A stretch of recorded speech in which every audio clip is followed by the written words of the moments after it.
네, 2부 시간인데요. 우리가 지난 3월달? 아니, 4월, 5월. 그죠? 5월호에 만든 거에 우리 커버 스토리가, 나침판 36.5도의 경우에, 이 커버 스토리가 의예과, 한의예과, 치의예과 뭐 이런 거가 나갔거든요. 이 커버 스토리가 앞쪽에. 그런데 이제 이번 6월호에는 그 소프트웨어 학과의 그 소프트웨어 학과라든지 컴퓨터 공학과라든지 컴퓨터 과학과라든지 어쨌든 관련된 학과들이 있지 않습니까? 이런 것들에 대해서 이제 커버 스토리가 이제 그걸로 가는데요. 그거 가면서 이제 전국에 한 25개 대학이 그 소프트웨어 중심 대학이라고 선정된 대학이 있어요. 뭐죠? 그게 무슨 과학기술부인가요? 그 과학기술부에서 그 선정한 대학들이죠. 그래서 이제 그 선정한 대학이라 그래서 뭐 어마어마하게 다른 건 아니지만 그 대학들의 경우에는 이제 과학기술부가 어느 정도 어쨌든 투자를 해준다는 거죠. 그 과에 대해서. 이런 게 있습니다. 근데 그런 거 정리하면서 사실은 이제 의예과나 한의예과 이런 경우는 요즘은 이공계열, 그러니까 이과 계열로 가는 학생들의 상위권 아이들은 거의 모든 고등학교에 상위권에 있는 아이들은 다 그것을 준비한답니다. 사실은 뭐 그거가 너무 많이 준비하고 있지 않냐 애들이라고 생각도 하지만 실제로 뭐 단순히 의사라는 직업만 놓고 본다고 하면 왜 그렇게 많이 준비해? 라고 생각할 수 있을지도 모르지만 사실은 학과의 전망이 밝죠. 왜냐하면 인간의 생명 연장에 대한 것들에 대한 욕구가 나날이 더 많기 때문에 분명히 뭐 저는 꼭 나쁘다고 생각하지는 않습니다. 물론 그 아이들이 단순한 의사가 되기보다도 뭐 지난번에 어떤 학생들 보니까 자기는 의사보다도 뭐 연구자가 되고 싶다 이런 학생들도 많으니까 뭐 그게 한마디로 줄기세포 연구를 하든 아니면 더 다양한 곳에서 우리 그 인간의 생명 연장의 꿈을 뭐 실현시킬 수 있는 아이가 될 수도 있으니까 그런 거 꼭 나쁘다고 생각하지는 않습니다. 근데 그 나머지 학생들은 준비를 어떻게 해야 되는 거냐 그러면 그러니까 그런 아이들은 학교에서 이게 뭐 그러니까 애들도 좀 잘 따라오고요. 일단 상위권 아이들은 가르치는 게 재밌습니다. 일단 뭔 얘기를 하면 따라옵니다. 물론 자기 생각도 있지만 자기 생각을 먼저 얘기하기 전에 얘기도 하지만 어쨌든 일단 따라와 보고 자기 생각이 있으면 거기다 플러스를 한다든지 이런 능력들이 있어요. 그래서 상위권 애들에게 뭔가 조언을 해주거나 이러면 말기 빨리빨리 알아먹으니 얼마나 편하겠어요. 그리고 재밌습니다. 그리고 이것들이 인사도 잘해요. 그게 좋아요. 이뻐요. 그러니까 이런 게 사실 저만의 기분이겠어요. 겪고 있는 모든 사람들의 그런 거죠. 그러니까 공부 잘하면 성적도 좋은 게, 그러니까 성적이 좋으면 애도 싸가지가 있는 게 아니라 공부 잘하면 애들이 싸가지가 있더라 이런 개념이 암묵적으로 생기게 되죠. 실은 공부 잘한다고 해서 싸가지가 꼭 있는 건 아닌데 그렇게 인식들 우리가 일반화가 이렇게 되는 거죠. 몇 명을 보고. 일단 기본적인 예의는 지키니까요.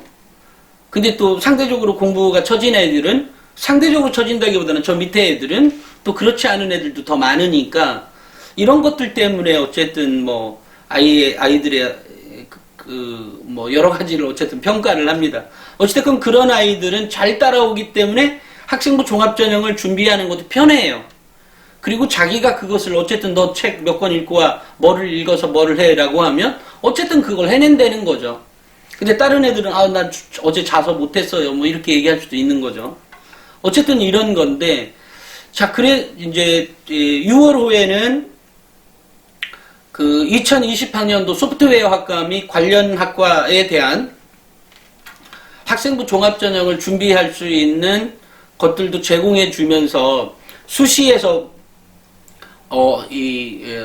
뭐 서울대는 또는 저 밑에 대학은 뭐를 얼마나 뽑고 뭐 이런 것들에 대해서 이제 소프트웨어 학과 전체가 나간 건 아니고 아까처럼 25개 대학 플러스 서울대 뭐 연대 것까지를 포함한 것들을 집어넣은 것이 이제 나오는데요. 그러면서 이제 학생들에게 팁을 하나 제가 주면서 이런 생각을 했습니다. 아니, 소프트웨어 학과를 가려면, 관련 학과를 가려면, 아이들에게 학생부 종합전형에서요, 아이들에게 필요한, 학생부 종합전형 준비 팁이 무엇일까라고 생각하다 보니까, 이거구나 싶어서 제가 팁을 하나 넣었어요. 그 원고는 이제 제가 오늘 우리 직원한테 넘길 건데요. 오후에 넘길 건데요. 그러면서 도대체 어떤 아이들에게 학생부 종합전형에서 선발하는 게 좋을까? 그러면 대부분이 이렇게 학생부 소프트웨어 학과, 예를 들어 컴퓨터 공학과에 가기 위해서 필요한 게 가장 큰 게 뭐죠? 그러면 제일 먼저 또 수상경 실적? 또 내신? 아니, 수상경력보다 내신? 그 다음에 수상실적? 봉사활동? 또 세특사항 중요하다. 세특사항 뭐 이런 거지 않습니까? 근데 이게 그렇게 얘기하는데 제가 제일 먼저 얘기하고 싶은 것은 이전에 뭐 제가 계속해서 얘기해왔던 것처럼 학생부 종합전형에서 가장 중요한 것은 아이의 성적이 아니라 역량이다. 근데 그 역량이 도대체 뭐냐? 대학에서는 인성, 학업 역량, 전공 적합성, 발전 가능성이라고 말을 하는데 아니 그게 도대체 뭔 말인지 모르겠다 라고 얘기들 하시잖아요. 그래서 제가 준비한 팁이 있습니다. 그게 뭐냐면 잘 보세요. 학생부 종합전형, 그러니까 컴공과나 소프트웨어 관련 학과에서 제일 중요한 능력의 이전에도 언제 한번 얘기했나 모르겠네요. 뭐냐면 가장 중요한 것은 지적 호기심이죠. 지적 호기심이 있는지 없는지 어떻게 알아? 근데 그 아이가 연구하는 그 학교생활 기록부에 기록되어 있는 자세가 지적 호기심이 있어 보이느냐 없느냐의 차이도 있는 거고요. 두 번째로는 선생님이 적어놓은 것 중에 지적 호기심이 있느냐 또는 왕성한 호기심이 있다든지 뭐 이런 내용들이 기록되어 있다면 매우 좋은 거죠. 또 어떤 게 좋죠? 이 아이들은 이 다양한 분야의 배경 지식이 필요합니다. 아이가 먼저 이게 특정 분야에만 어떻게 한정돼서 뭔가를 한다고 하면 이 아이 성장이 뻔하거든요. 성장에 갈 수가 없어요. 그러니까 이 아이가 지금 당장은 성적이 좋았는지는 모르지만 내년에 가면 성적이 처질 수 있어요. 처질 가능성이 더 많죠. 그러니까 다양한 분야의 배경 지식이 필요합니다. 그죠? 제가 좀 전에 얘기했던 인성, 학업 역량, 전공 적합성, 발전 가능성 이 네 가지를 다 똑같이 지금 놓고 얘기하는 거예요. 그 다음에 또 하나가 그러니까 또 하나가 아니라 여러 가지가 필요한데 그 중에 또 뭐가 필요하죠? 팀워크가 필요하죠. 이 아이가 혼자서 다 뭐라고 하죠? 구글을 만들었던 친구들도 3명이 만들었죠. 3명이 만들었어요. 제가 이름은 다 기억을 못 하겠고요. 그러니까 3명이 시작을 해서 만들어 가는 거죠. 혼자서 다 못 합니다. 그렇다고 그 3사람만 다 만드는 건 아니죠. 더 많은 사람들이 필요하지만 어쨌든 그 아이디어를 서로 공유하고 그것을 같이 이렇게 하는 팀워크가 필요하다는 거죠. 이 소프트웨어에서 그게 왜 중요해 이렇게 얘기할 수 있지만 매우 중요한 능력입니다. 팀워크가. 그러니까 그 팀워크는 곧 협동심이죠. 그러니까 그런 것들이 학교생활 기록부에 기록되어 있느냐 없느냐. 그런데 그렇게 기록되어 있으려고 하면 결과적으로는 그렇게 했던 창체 활동이 있다든지 아니면 수업 활동, 모둠 활동에서 그 조에서 얘기하는 이런 팀워크들이 기록되어 있다면 매우 좋은 점수를 얻을 수 있죠. 아니면 체육 시간에 이 친구가 옆 친구를 도와주고 뭐를 했다든지 이런 내용들이 있으면 이 아이가 협동심이나 이런 게 있는 거죠. 그리고 이 아이가 어떤 축제 행사에 비록 자기는 아무것도 맞진 않았지만 그것을 이 아이가 비록 아무것도 맞지 않았지만 맡은 학생을 옆에서 계속 서포트 해주면서 뭔가를 해줬다. 이것도 매우 좋은 능력이잖아요. 이런 능력이 기록되어 있는지를 살펴보게 되는 겁니다. 또 하나는 이제 이게 아까 유연한 사고가 필요한 거죠. 왜냐면 컴퓨터 공학과 이런 아이들은 이게 그러니까 예를 들어 이거 아니면 죽음을 달라 이러면 안 돼요. 그죠? 왜냐면 자가 잘못을 자꾸 수정하고 더 다른 것들을 이렇게 덧붙여서 이렇게 새로운 것을 창조해 내야 되는데 이렇게 유연한 사고가 아니면 안 되는 거죠. 그러니까 유연한 사고 방식이 필요합니다. 그 다음에 또 이 아이들이 필요한 게 실용 능력이 있느냐. 그러니까 실생활에 어떻게 접목을 잘 시켜줄 수 있는 아이인 거냐에 대한 관점도 있는 거죠. 그러려고 하면 이 아이 기록상에 그런 기록들이 있는지를 보는 거죠. 그러면 원래 학생부 종합전형에서는 이런 거를 가지고 답을 가지고 쳐다보고 있지 않아요. 제가 늘상 얘기하듯이 비판적 사고 능력이 제가 입학사정관들도 비판적 사고 능력이 있다 없다 이런 거를 물론 아는 사람도 한둘 있었는지 모르지만 대부분은 모른다 그랬죠. 왜 몰라요? 그 사람들은 비판적 사고력이라고 하는 거에 이 단어가 있냐 없냐를 찾지는 않아요. 찾지는 않지만 그런 전반적으로 뛰어난 애를 찾은 게 결과물이 비판적 사고력이 있는 아이였다. 이런 겁니다. 그래서 지금 그러면 비판적 사고력이 모든 아이에게 있냐? 아니요. 아이가 어느 정도 성장한 아이여야 그런 능력이 있는 거예요. 아무나 갖고 있지 않습니다. 예를 들어 하위권 대학을 간다든지 지방권 대학을 가는 아이가 비판적 사고력이 있지만 요만큼 있는 거고 좀 더 좋은 대학 가는 애, 더 좋은 대학 가면 이만큼 있는 거고요. 이게 다른 거죠. 그래서 우리 어렸을 때 보면 뭐 이게 꼭 그거하고 관계가 있는지 없는지 모르겠습니다만 뭐 제가 예를 들어서 설명을 뭐 강의장에서 할 때 보면 이런 말들을 좀 하거든요. 예를 들면 지방대 간 애들이 예전에 뭐 민주화 운동할 때 독재 시절에 민주화 운동할 때 저 시골에 있는 지방학교에서 야 전두환 독재 물러가라 이런 말 안 하죠. 그냥 학교 다니기 바쁜 거죠. 아니면 막걸리 먹기가 바쁘고.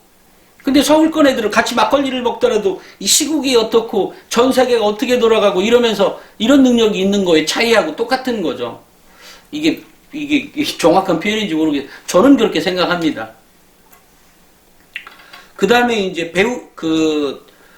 이렇게 이제 또 하나는 이제 뭐냐면 이 소프트웨어를 하면 이게 완전한 영어문은 아니지만 영어가 필요하죠. 거기 이렇게 언어 교육이기 때문에 필요합니다. 어쨌든 이게 있어요. 이 언어 그 C 언어라든지 뭐 하다 보면 영어문으로 작성을 하거든요. 그런데 그런 것들 때문에 꼭 그런 건 아니지만 이게 전 세계가 지금 글로벌화 되고 있잖아요. 그래서 영어 능력이 매우 중요하다. 컴공과에서 왜 영어가 중요하냐? 안 중요한 것은 아니고 모든 데가 다 중요하지만 능력치를 따지다 보니까 지방대는 뭐 그런 거 없어도 그냥 가는 거고 좀 더 좋은 대학 갈수록 영어 능력이 필요한 거죠. 그러니까 영어 능력이 많다는 것은 이 아이의 지적 영역도 좋다고 판단이 되지만 이 아이가 매우 유연한 사고를 가질 가능성이 더 많거든요. 왜냐하면 언어를 그만큼 한다는 것은 우리나라 말고도 다른 나라 언어를 하는 거잖아요. 이러니까 이 아이 또 어떤 아이는 또 그 다음 3개 국어, 4개 국어, 5개 국어 이런 아이일수록 기본적으로 그렇다고 뭐 10개가 더 많다 이런 건 아니지만 어쨌든 2-3개 이상 하면 이 아이의 어떤 유연한 사고가 있을 가능성이 매우 많은 거죠. 그러니까 그런 관점에서도 본다. 그 다음에 이제 제가 요 한 가지만 더 얘기를 하겠습니다. 이 아이들이 제가 학생부 종합전형을 이렇게 얘기하면서 아이들이 꼭 꼬집을 수 있는 거. 근데 이런 내용들은 너무나 당연한 것 같잖아요. 물론 이과에도 이런 게 필요해 이렇게 생각하시는 분도 계시지만 실제 이런 것들은 우리 엄마 아빠도 그냥 다 아는 내용이에요. 근데 소프트웨어에서 또 더욱 중요한 게 뭐가 있어요? 하나 빠진 게 있습니다. 그동안 말한 것들 중에 뭐가 있어요? 이 일은 굉장히 끈질기게 책상에 앉아 있을 수 있는 능력이 필요합니다. 근데 그 능력을 바라다 볼 수 있는 것은 이렇게 하나는 성적일 수도 있죠. 공부를 1등급 나오고 정말 1.01등급 나오고 이렇게 하려고 하면 그 아이가 책상에 오래 앉아 있을 수 있는 능력이 있는 거죠. 그런 것도 분명히 한 가지 그러니까 끈질긴 능력, 책상에 오래 앉아 있어 붙을 수 있는 능력, 프로그램을 개발하려면 그 능력이 반드시 있어야 되잖아요. 서서 이렇게만 하는 거 아니잖아요. 앉아서 해야 되는 업무니까. 그 능력이 끈질긴 집념이라든지 그 집념이 실천력이 있어서 책상에 앉아있을 수 있는 능력이 있는지의 여부가 학교생활 기록부에 기록되어 있는지를 판단하게 되는 거죠. 그러니까 끈기와 집중력이 이 아이에게 있느냐를 판별하게 되는데 그것을 수학이나 과학이나 아니면 뭐 국어에나 이런 거에서 찾아볼 수가 있습니다. 왜냐하면 영어를 굉장히 잘한다는 것도 학문적으로요. 제 말은 지적으로요. 그냥 말만 잘한다면 뭐 유태원이나 아니면 미군하고 같이 옆에서 살면 되는 거지만 이거 역시도 어느 정도 집념이 필요한 거잖아요. 그러니까 이런 끈기와 집중력이 이 아이에게 얼마나 있느냐를 판단하는데 그것이 전체 글의 맥락상 그것을 판단해 볼 수도 있는 거고 특정 과목 선생님이 이 아이가 이런 끈기와 이런 집중력을 가지고 무엇을 해냈다. 그래서 문제 해결 능력이 있더라. 이렇게 이제 구성이 되어 있다면 이 아이는 매우 높은 평가를 받을 수 있다. 그런데 그것이 특정 과목에 한 과목에 이렇게 집중적으로 써 있는데 그 옆에 과목도 이제 들러리 서서 이렇게 써 있어야 되는 것이지 딱 특정 과목 하나에서 그거 있다 그래서 우리 아이 집중력이 있다. 근데 나머지 과에는 꽝이었다 이러면 그죠? 그 과에 대해서만 그 과목이 뭔지는 모르지만 그 과목에 대해서만 애가 뭐 그런가 보지 다른 것까지는 아니죠.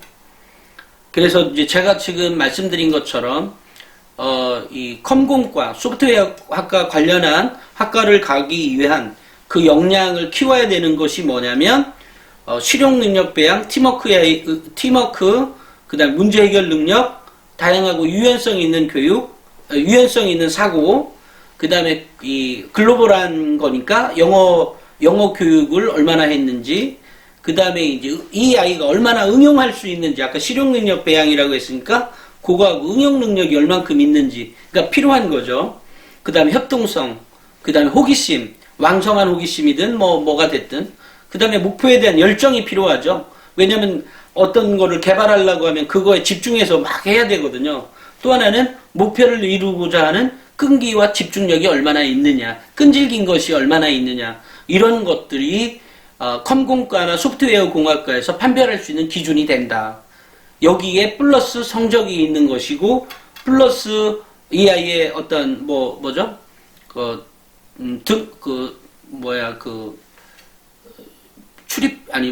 갑자기 까먹었네. 출석 기록이 있다든지 이런 것들을 다 보게 되는 겁니다. 끈질긴다는 것은 또 이런 거 말고도 여러 면에서 나와요. 그래서 여러 면에서 나오는데 이것들을 다 뭐 그런 기준에 맞춰서 하기보다는 이 아이에게 시간이 있고 이 아이가 역량 있는 아이로 키워가기 위한 것들은 우리 가정교육에서도 늘 가능한 교육이다.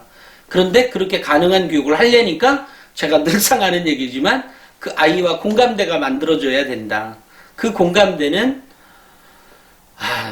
정말 이렇게 너무 어렵지 않은 거다. 너무 어렵지 않으니까 아이의 눈높이에 맞춰서 필요한 대화를 나눴으면 좋겠다라는 얘기를 드리도록 하겠습니다. 오늘은 1부와 2부 나눠서 말씀을 드렸고요. 월요일 날에는 새로운 뉴스로 우리 학부모님들과 만나도록 하겠습니다. 감사합니다.